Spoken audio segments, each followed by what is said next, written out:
So Harley Davidson have leaked some information on these new motorcycles that are coming out this week. Let's get into it. Hello, welcome to RevelatorAlf. I hope you're all well. If you like what I do here, don't forget to like and share the video, subscribe to the channel, and hit the notifications bell for all future videos. And you can check out the RevelatorAlf podcast on Spotify, YouTube, Apple, Google, wherever. It's all on the website, so go check it out. So, this is hot off the press. Well, I'm even late to the party myself.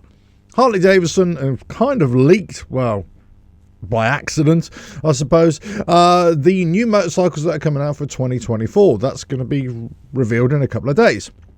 So we know that there's going to be a road glide and a street glide, and it's coming out with a 117 engine, liquid-cooled heads. Doesn't really say about any VVT. There doesn't seem to be any ST models, so whether they're coming out, there doesn't seem to be any road glide or street glide special models either. They got the CVO, the 2024 CVO coming out as well, and also you got the Road Glide CVO ST. Now, if you remember a video I made a while ago, when the rumor was that Harley Davidson will be bringing out a track bike or track-inspired bike for 2024. This could be it. The ST, the CVO Road Glide ST, could be that bike.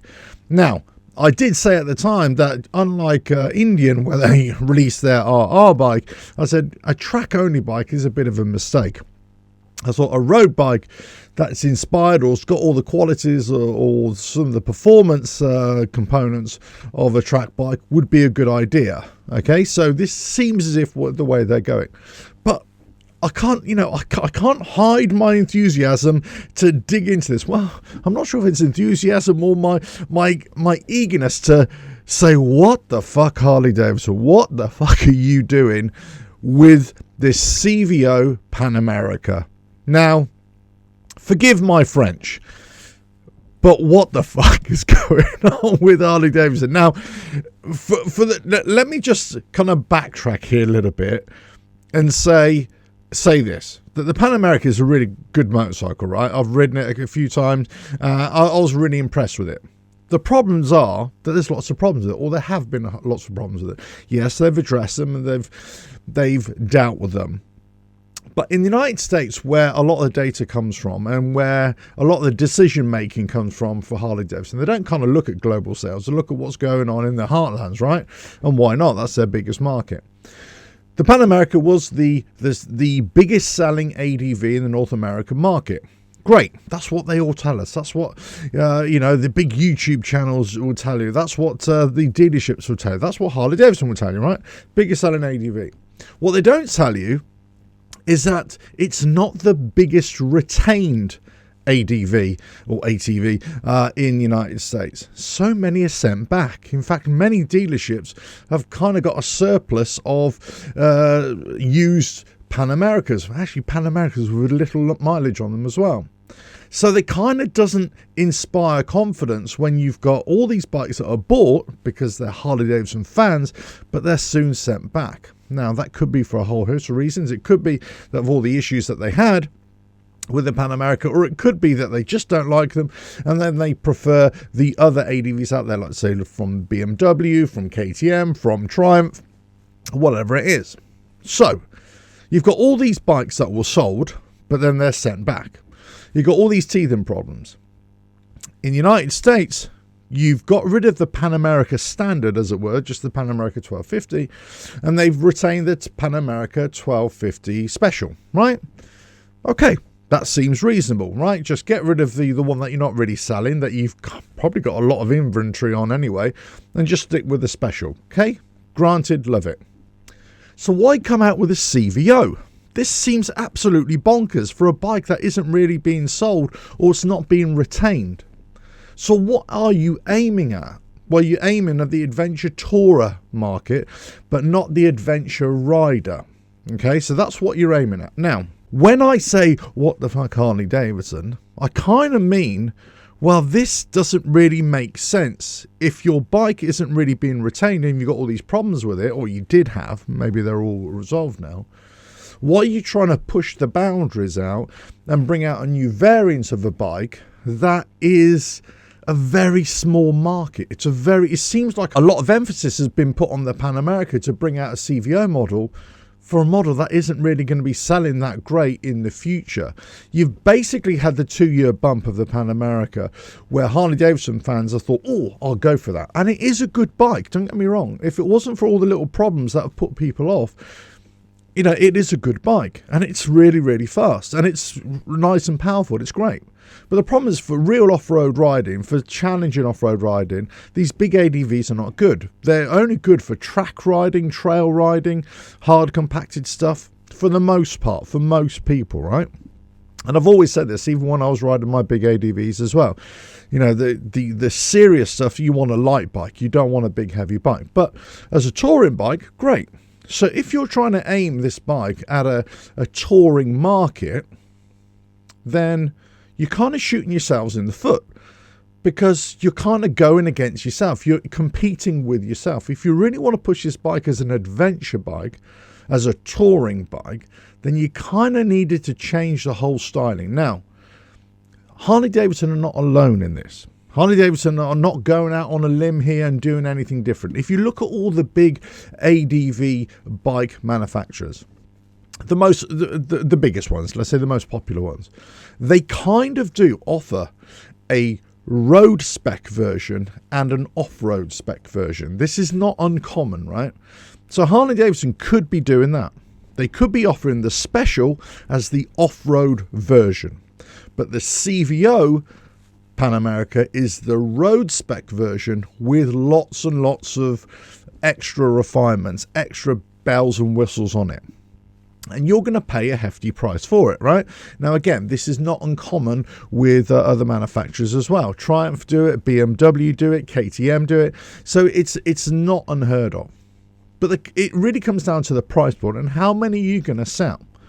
Now, the problem here is that in the United States, with the touring market, it's kind of, the mindset is kind of road glide, street glide, you know, all the big grand American tourers, you know, the Road Glide Limited, the Ultra Limited, or the trikes or whatever it is. It isn't geared, the mindset isn't geared towards the Pan America for that bike, although it is extremely capable for the touring bike. And I would always say, if you want a touring bike, actually a big ADV is a really good option. You know, it comes down to style, what you kind of like, and also comes down to your sound preferences and all that kind of stuff.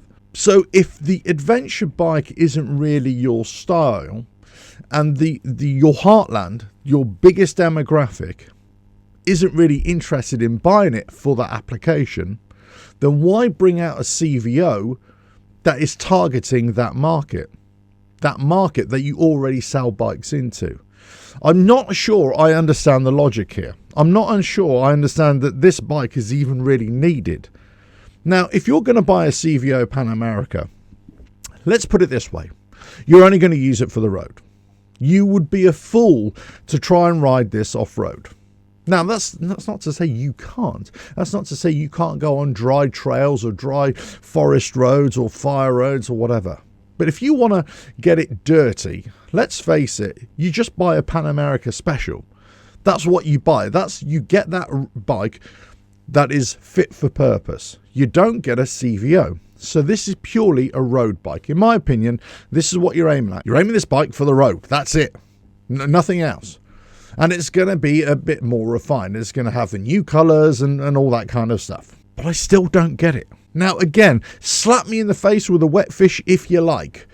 But I just don't get the whole idea of a CVO on a Pan America. So as I mentioned, the biggest stumbling block here to the success of a CVO Pan America will be the price. Because if the price of this CVO, which is always going to be more expensive because all the other CVOs are more expensive, right?